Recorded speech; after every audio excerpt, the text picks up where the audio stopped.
guys, Paul McLean, welcome to the Monday Morning Wake Up Podcast. And hey, I'm excited you joined this morning, no matter where you're at. If you're in your car, driving to the office, making your first phone call, or heck, if you're just getting out of bed, hope this inspires you to get up early tomorrow. But we got some great jam-packed value to give to you on a platter today that you could eat with your eggs and bacon and orange juice. I got my buddy Bruce in the house. Good to see you, bro. I got Daniel Rosales. Daniel, I'll give him the first bump. But God only made my reach not nearly as long as it should have been. And then we got Dave Witcher all the way from Berkeley. What's up, Dave? What's up, buddy? Well, good to have you on, guys. Now the three that we have are at different stages in their business. So Dave was the first person to $1 million in issue paid business, which means what? It's kind of like that whole. You guys have heard that Babe Ruth, example, right? Like he hit the most home runs, but then you look at his strikeouts, that fool struck out the most as well. Right. And I think people miss that. I think especially, and maybe you guys can relate to this. I know maybe Dave, you can, but they get started, and it can happen even now, where you get stuck staring at somebody's highlight reel, the leaderboard, their podcast, whatever, and you're like, oh my God, that person's so good, and I'm such a loser. Right. They're so great, and I'm so inadequate. It's so easy to do, and what we don't realize is that, man, yes, Babe Ruth had all those home runs. Yes, that person's writing 50,000 a month. Yes, Dave got 10 million before anybody else did in a year. Yes, that happened. Man, you want to talk about struggles, adversity, hardships? They had more than anybody else in an expedited way. They expedited the process to get from here to here. Well, what do you go through from here to here? Where I'm standing to where I want to go. You go through setbacks, struggles, roadblocks, pitfalls, pratfalls, and we want to get into that today. So this is one of those calls that maybe your podcast inspires you through, failure, where you're like, well, heck, I didn't think that they all struggle like that. I didn't know they had that setback. But it'll give you some clarity on where to step and how to step. The one thing I loved, and I thought when I saw the business, initially the insurance industry in its totality, Bruce, I was attracted because I realized that the people I worked with, that Sean has a vested interest in giving me the right feedback and what to do, because if I do well, he does well. And I love that. Because I was like, why would he ever hurt me? That'd be like him taking out a gun and shooting himself in the foot. Like, why would he do that? Right. In most industries, that's not the case. You always have this thought in your mind, like, are they just saying that because it benefits them? Are they just saying it because there's some kind of advantageous way for them? Well, no. If it hurts me, it hurts them. And so I love the fact that I could plug into people that had walked a path and could say, Paul, don't step here, do this, don't do that. And I didn't have to learn all from experience, right? And so, guys, that's kind of the goal today, is to kind of give you some mag lights, right? Those big lights, on the path, so you can know where to step and how to step. And so as we get this thing rolling, Dave, I want to start with you, man. Let's go ahead and talk about, the road to $1 million, the speed to which you got there. Looking back, what were some of the we could go the biggest one, top three, but what's a big failure you had, right? That you learned a lot from, that if it didn't happen, it wouldn't have propelled you to where you're at now. What was a big thing you stepped over, a big struggle or setback you had? I think just being a little bit more, like when I was in the field, just playing a little bit better, having more leads. I think I had a lot of leads, but maybe showing up on a Monday, not having enough leads to get through a dial day, something as simple as that, because we wanted to lead from the front, and listening to Sean is, write 30, 40K, invest it all back in. So I think just being better prepared. And I think that's where, staff comes in. So looking back on it, the thing I wish I would have done sooner was hired staff sooner. I did it when I did it, but I'm just saying the quicker I could have gotten staff, the faster I could have grown, because they could have helped me with some of those things, being better prepared in the office, printing out leads, just little stuff like that, making a call after I left a house, stuff like that. But just like everybody else, I was in the field, so I was getting my nose kicked in, it happens. Then I had days where I didn't, everything went well, but I think, we talked about looking at the leaderboards. I think it's okay to look at them if you're modeling yourself after someone. And what I mean by that is, if I call Paul and I ask him a question, and Paul, this, and Andrew and Sean, as I applied those things. So I think it's okay to look, but don't compare. All you can really do, for me, I think I did that a lot, and maybe I shouldn't have, but at the same time, I knew what I was willing to do work wise. So I think I don't, I mean, I like to say this, Paul. I think one thing I would say is this, just like when I ran, like we run, my wife likes to run long distance. The best way I can tell you is, but I like to run fast. I can sprint for a certain period of time and I don't feel any pain. Okay. And then when I stop, I do. But I've always learned the faster you do something, the less pain you'll feel. So my thing was, I just kept breaking stuff, man. And when I made mistakes, I hired the wrong person. I had to move on. I tried to figure out so I didn't make as many mistakes, but I made a lot of them. I don't know if I'm answering the question. I'm trying to give you what you're asking for. I think I would have hired staff sooner. I had an office. I would have gotten the office sooner. I did get in the office. And when I hired staff, guess what happened? Boom. We took off. And then I hired staff when I felt like we weren't growing. I think I would have hired the second person sooner because we could have recruited faster. I think I ask a lot of questions, but I think I could always ask more questions and learn from those things and apply. I, I'm trying to find what you're, I think that's I great, think, Dave. Real quick, I want to say something because I know that you've been known to hire recruiters and staff really faster than most. And I think it's just interesting that even though you did it at a speed to which most people didn't do it, because you had like 3 staff within your first 90 days, right? yeah, from building, we hired Aaron, then we hired Danielle, and then we went to hire a third one. We actually hired 2 because we couldn't decide which one. And right around that before VP, we had like 3. So 3 staff pretty quick. So I think some people are like, man, I heard him on a podcast talking about how fast he hired, but yet you still say I would have hired faster. And guys, think about the weight of that, like the value in that.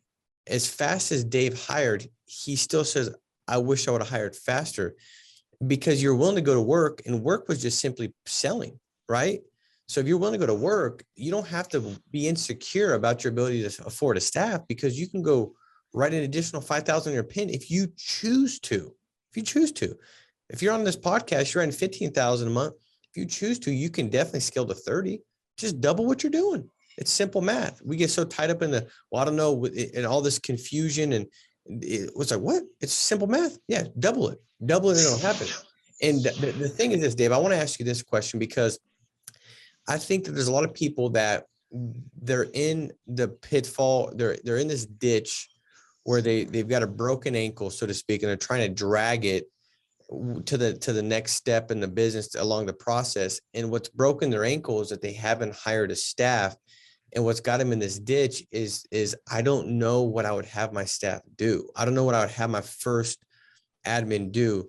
And so they're letting this, I don't know yet, almost the same syndrome of I've got a broken ankle because I'm staring at products and I don't know enough about products to go move. And so how do we bandage that up, get them out of that trench and keep moving forward? Because I think that misthought, that wrong thought has caused them to really kind of be in a trench that's holding them back. What does the first person, staff do that you hire? What does that look like?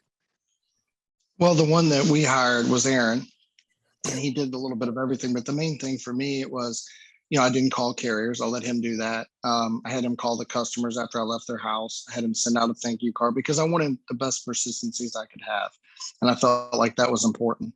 And it also kept me on the phone. Now, if I were to America, I didn't have to worry about that. So I tried to do that every single house and home. But when we didn't, I let him handle that because it would save me time in the field. I think that what people are missing is that you start somewhere, whether it's $500 a week, whatever the number is. I mean, Andrew was talking about that. Your first policy can pay for your first staff and so on. And so I didn't overthink it. I just knew, like you said, that he was doing some stuff. He did some social media. He, went on my LinkedIn and sent messages. He posted some stuff on Facebook. We had some list of other agents. I just had him call people, like just getting something going. And then I realized, wait, this isn't happening fast enough. So guess what I did? I put a Facebook post up. And we hired another one, and then we got her in. And I talked to Grady as we started to scale a little bit because Andrew asked me to call Grady, and he said, well, I had 5, and he said, but when you hire somebody, look for the high energy, look for somebody you feel like can grow with you, look and figure out what they're going to be good at. Like, so she came in and started recruiting. She's actually our contractor. She's really, really good. We figured out she could do that. And Shannon said, hey, she's great. And then we said, okay, well, if she's going to do that, then I got to have another recruiter. So let's hire another one. And then we ended up hiring two. And so I think, and then figuring out what they're good at. Aaron, actually now Paul, he was kind of assisting me with different things. What I mean by that is when I was in the field, I had something that needed to be done. I just couldn't do. He helped me. I don't want to say assistant, but he helped me be able to be free to do what I needed to do. And now he does about 85, 90% recruiting because he's really good. I found out he was really good at that. And so now he really does that more than anything else. And so he evolved into that.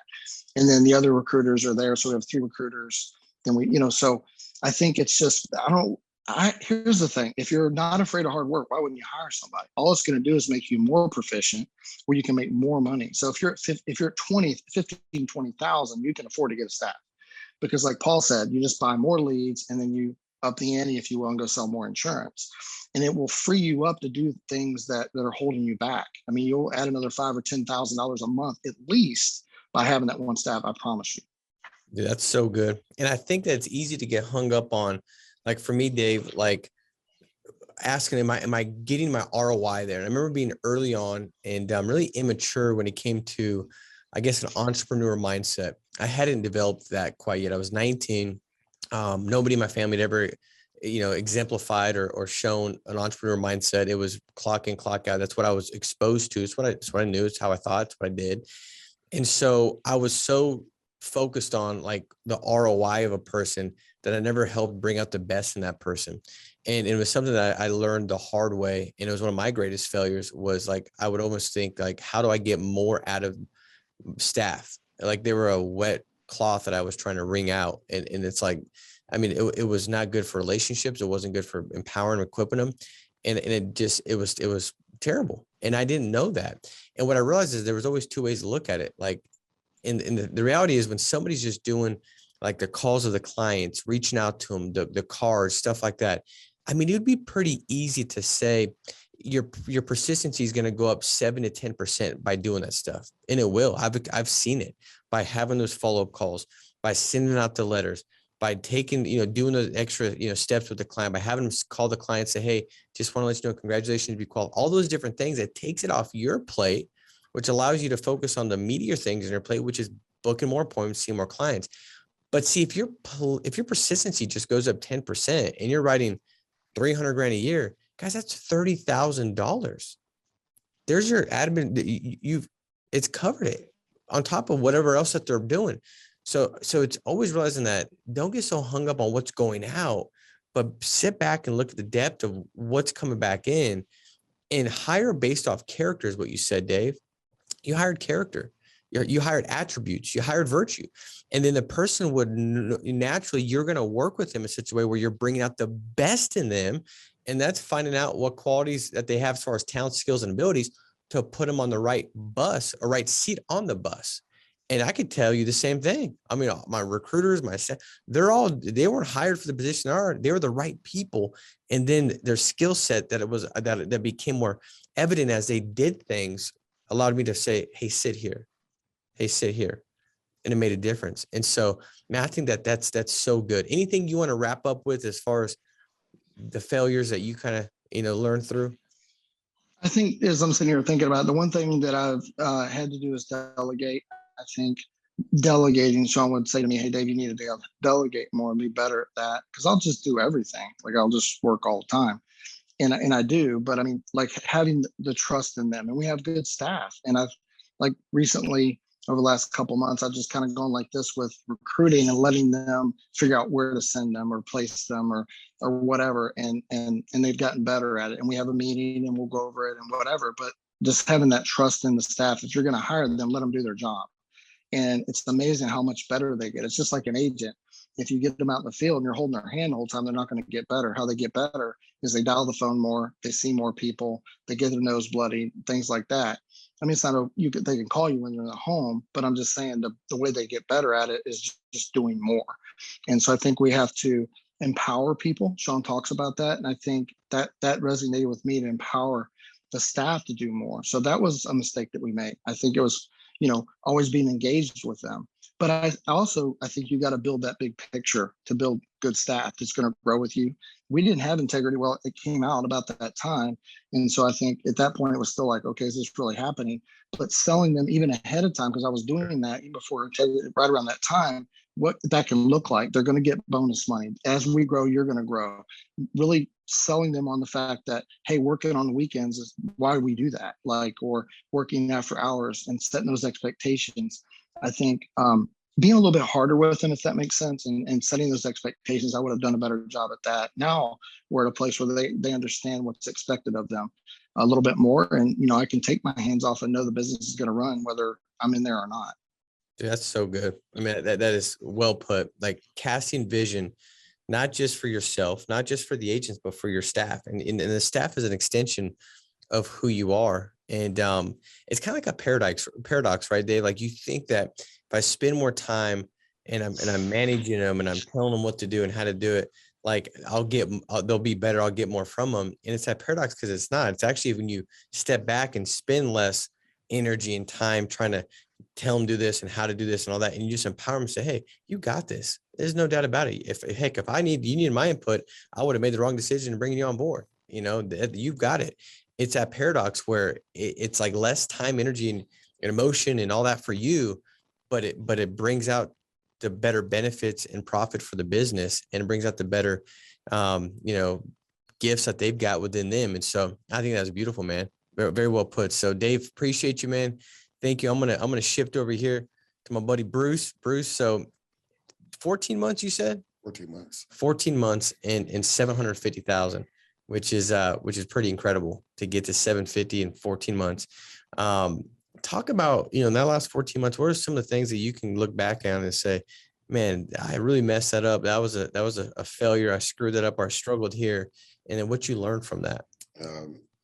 There's about 5 different things, Paul, that comes. Well, Bruce, I asked for one. Right. So I think my biggest one was the fact that I think I jumped in too unprepared. Like I dived in, but I didn't know how to swim. Does that make sense?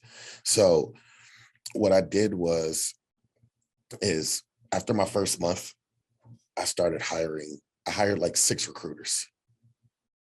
I hired like 6 recruiters and a contractor. And I wasn't training each and every recruiter correctly because I was still in the field. I just said, hey, do this, do this, do this, do this, do this, do this. And that was it.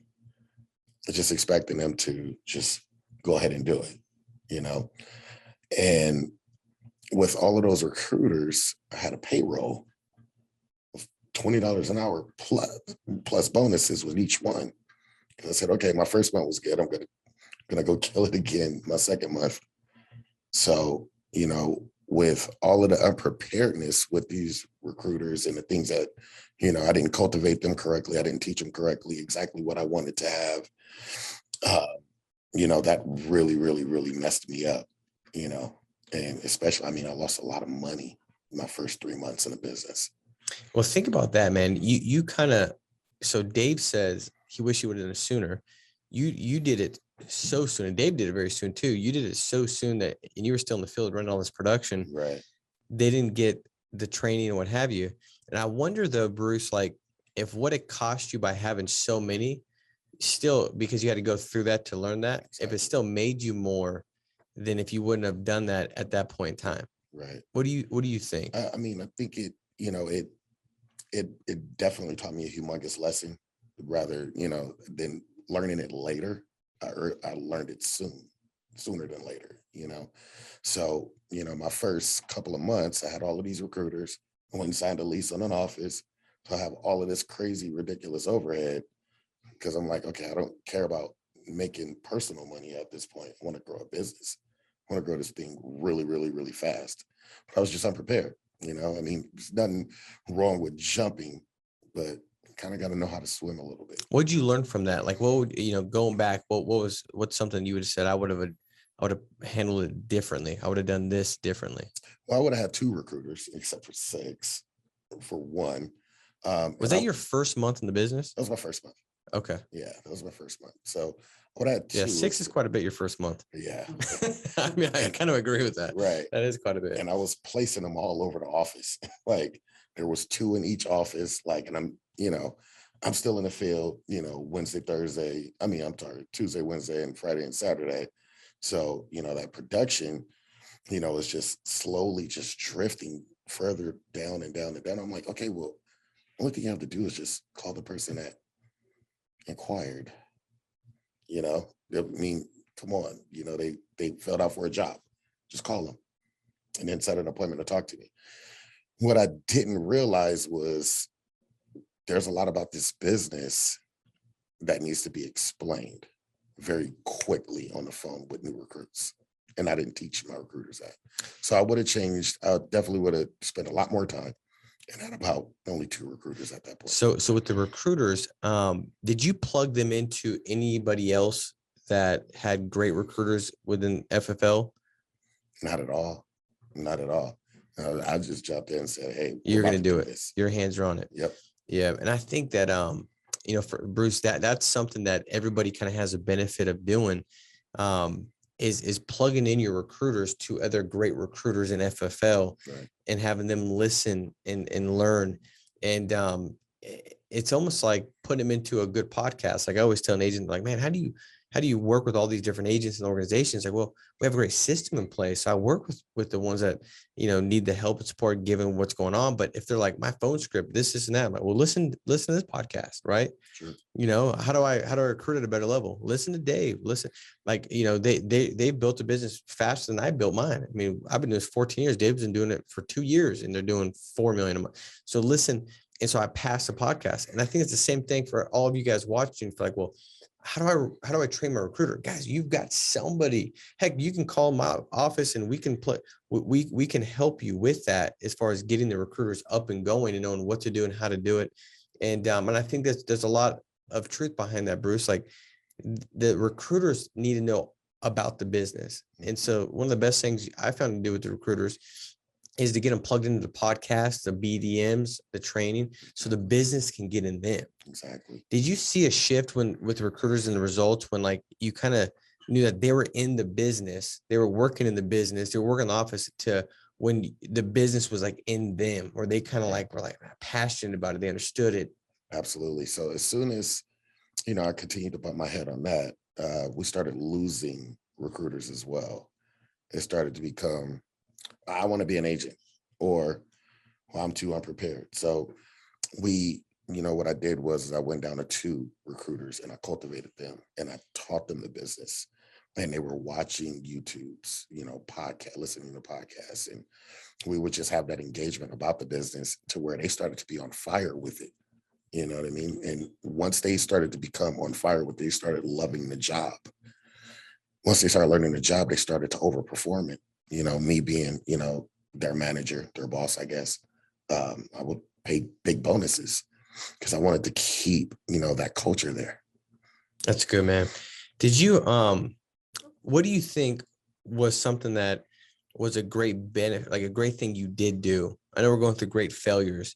What's something you could say, my last 14 months doing this specific thing really propelled me to get to that point pretty quick? I went back to what I know, Paul. Like, my previous job, I was really big on building the culture, right? So I built a culture within my office with, my staff, my recruiters, the agents that was also in my office. Every time, somebody books an appointment, on dial day, we have these bells and we'll bing, bing, bing, bing, bing, bing, bing. Everybody come out, clap real loud, start bamming on the walls, and everybody's just hyped up and alive. When a recruiter, when they would hire someone, they'll bing, bing, bing, bing, bing. Everybody start bamming on the walls. Let's go. It was just live in there, and we did a lot together. When it around 12 o'clock on dial days, we will all eat together with the staff as well. We just built that culture and built that family-oriented environment to where, we still have it today, and that just grew the business significantly.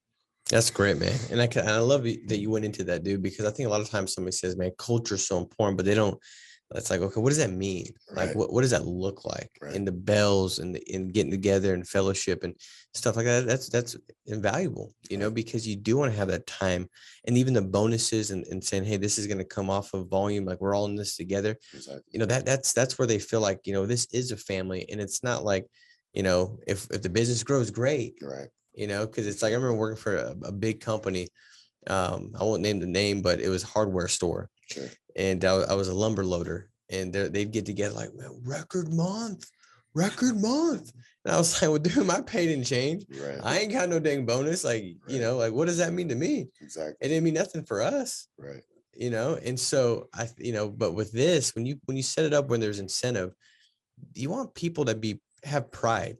Absolutely. Man, I work for Family First Life. Right. Prolific. I work for, you want to have that pride where it's like, it's in them, and and I think that also, Bruce, like everybody in FFL's got its own culture, right?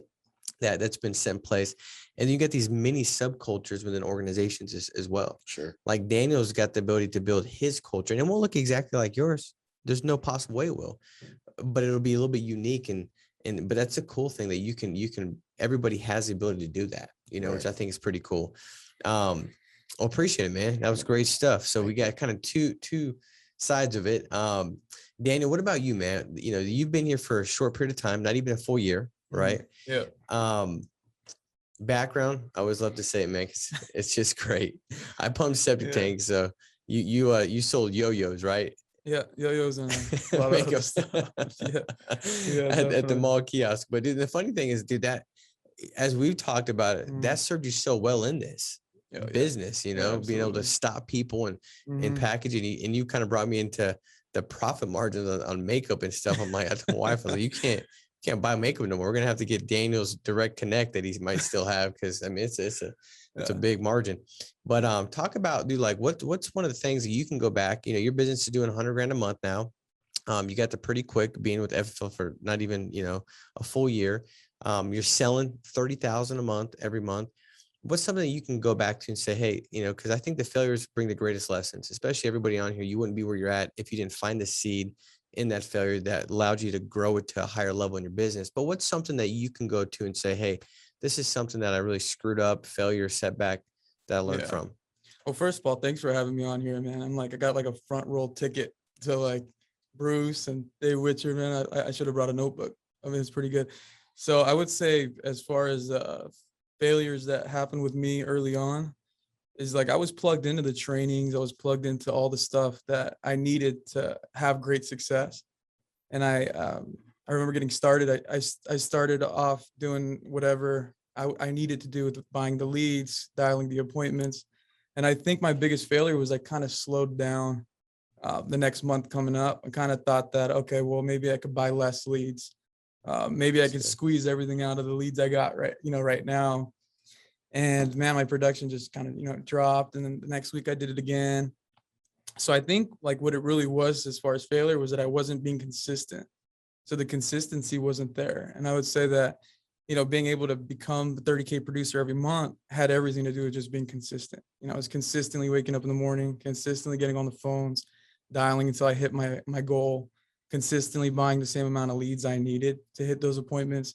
And I watched the video. I remember watching it, and it helped me a lot. It was a video you had put out, and you were talking about that it's all in the numbers. You got to kind of calculate everything, and you'll kind of know what you need to be able to hit those goals you want. So then I just started really breaking down my week. Like, how many people do I need to sit with? Whether it was an accidental I was selling or a whole life or a term, I just really put it in the numbers in the week of how many people do I need to sell this week? Even if it's the lowest product for $25 a month, how many do I need to sell to get to my weekly goal? And it changed everything for me. I think that was something that really helped. But I would say, biggest failure was not being consistent early on, and taking the time that I did to get in that consistent flow of buying leads and everything like that. So before, if you had a lead that didn't pick up, you'd equate all that into, maybe I don't need as much for this week coming on, and you change it and said every week. Was it difficult to just say every week I'm not going to pay any attention to my lead binder, who picked up, didn't pick up, but I know this based off my numbers is what I need to pick up, to book the right amount of people, to see the right, all that kind of stuff. Was that difficult? And how did you make that shift where it was just like this? Was it once you were aware it was easy? Like, how did you do that? Because there's a lot of people that are watching this that that was a great tip. And I think for me, as I work with a lot of, teams and agents, that's probably the biggest thing. I think David probably say the same thing. Bruce probably say the same thing with when agents change and become consistent with lead flow, their business changes. Like, what caused you to make that change? And for people who are watching, what do they need to do to make that change? Yeah, I think I was just scared to keep buying leads every week. I think I forgot that I only started with 1,000 and I made 6,000. So I think I kind of lost the concept of like, wait a minute, I only started with $1,000. Now I have 6, and then kind of separating, my winnings and keep using that lead money every week. So I think I forgot that, and that's what had kept me from continuing buying leads. I started just, I have 6,000, like I'm gonna only put 300 in this next week. So I think I just started kind of I missed that whole idea that I needed to, keep my frame of mind in, was that I started with 1,000, I got 6, put the 1,000 back in, and then keep moving that way. So that was something that I would say. That's good, man. Yeah. And so money's coming in more than you're used to. Like, you're like, this is crazy. Yeah, man, it's crazy. How do you, because I think this is a big roadblock for a lot of people going from where they're at to where they want to go. How do you not start like trying to close your hand around it and keep more of it? Because you're like, how do you not tie like a win to your bank account increasing, but the win to more going into the business? Like, where the win becomes, I invested more this month, not I have more in my account. Because that's what I struggled with, that, getting this business.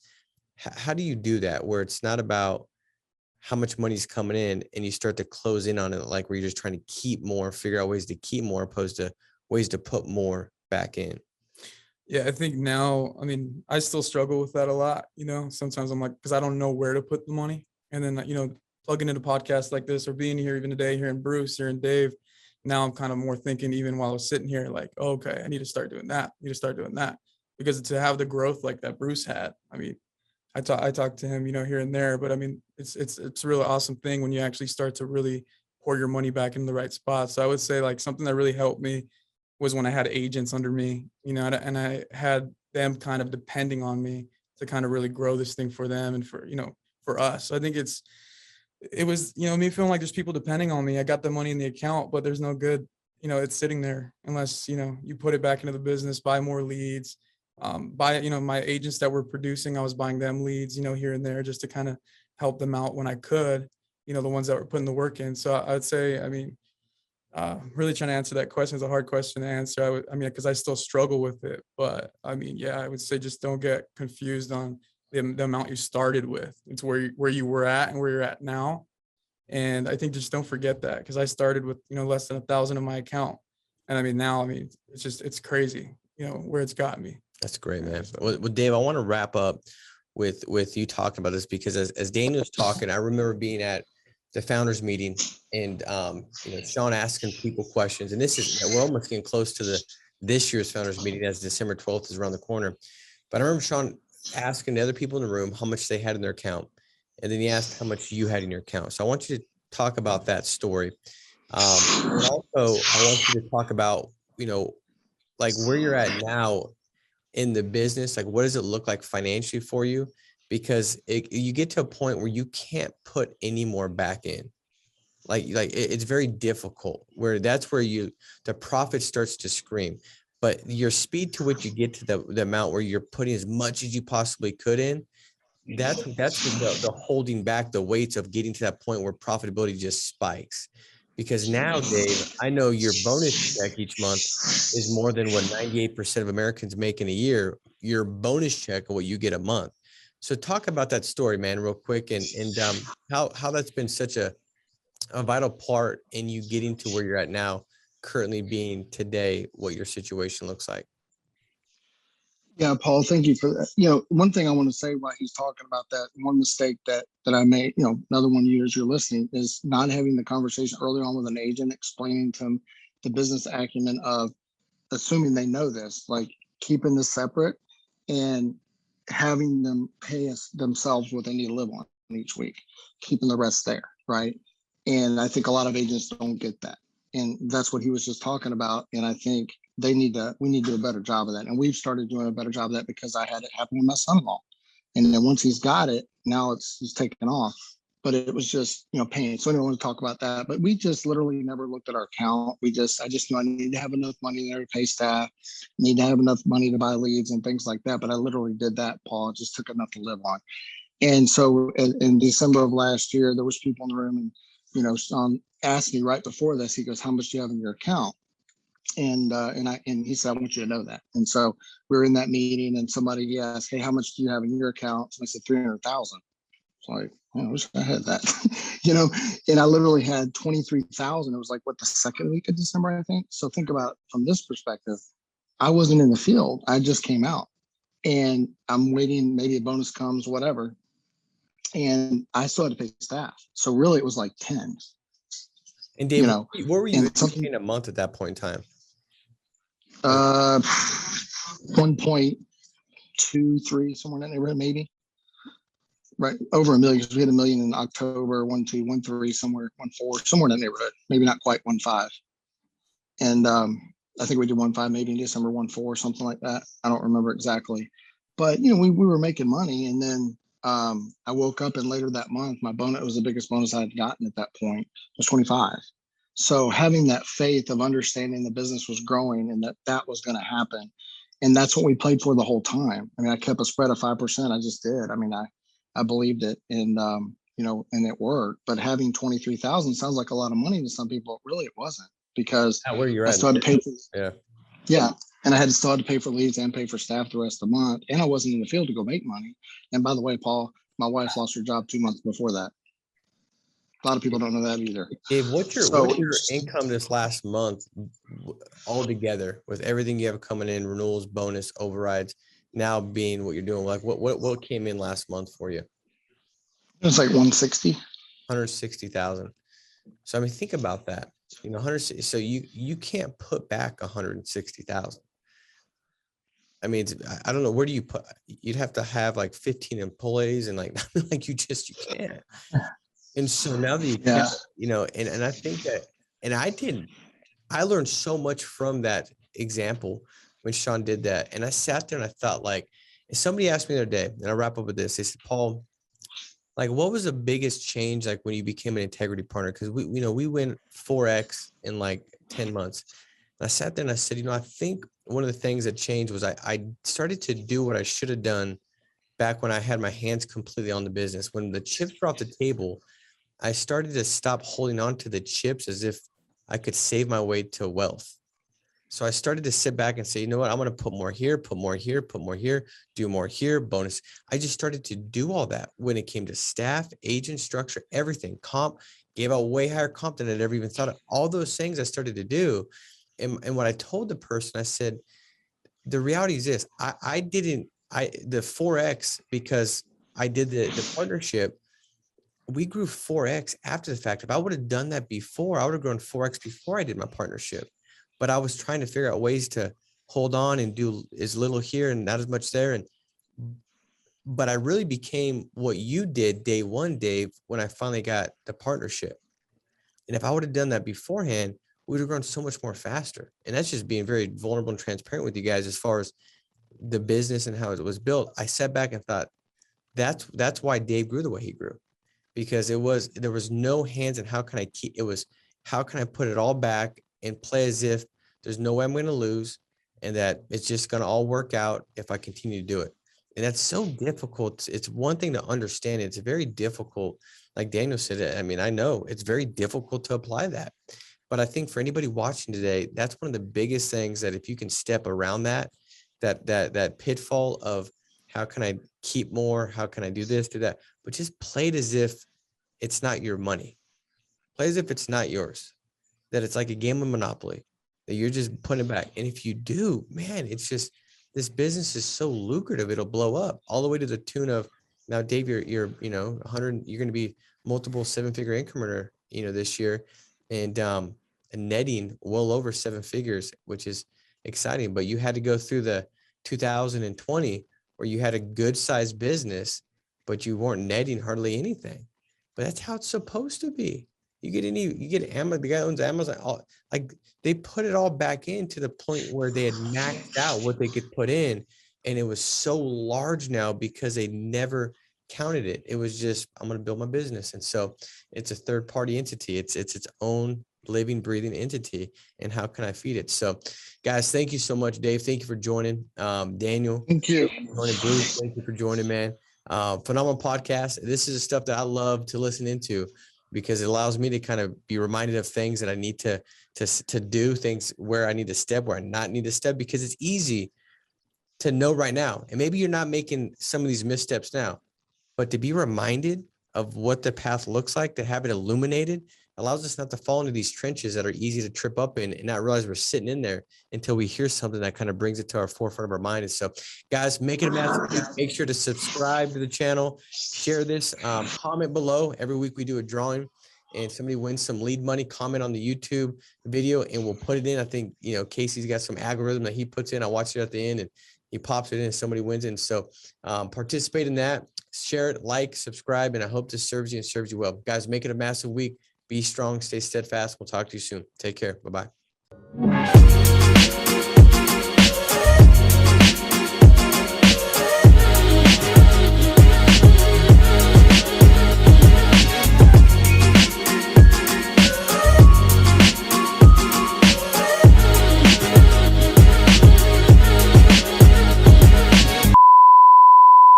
Hello, if you've made it this far in the video, then you already know what that means. We are giving away $250 in lead credit. How do you win this money, you ask? How do you win these leads, these free leads that help you blow your business up and expand and help families? You just gotta leave a comment. If you left a comment on this video that's playing right here, the Monday Morning Wake Up Podcast Classroom Edition number 3, I think it is now. If you left a comment on this video, you're automatically entered to win a drawing. I'm going to click this start button here and we're going to see who won from last week's. So make sure you leave a comment right down below to be entered to win into next week's drawing. Without further ado, let's see who won this week.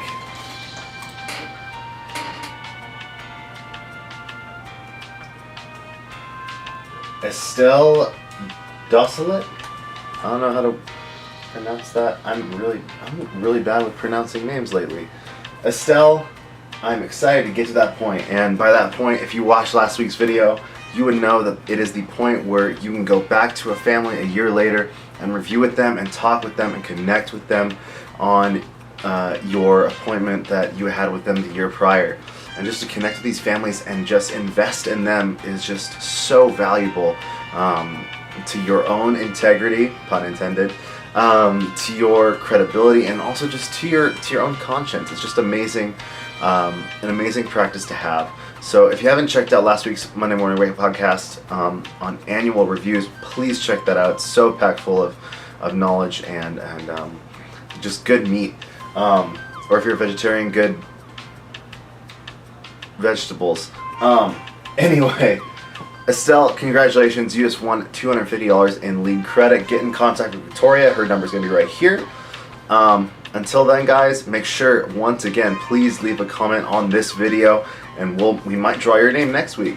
Until then, we'll see you next time. Take care. Bye-bye.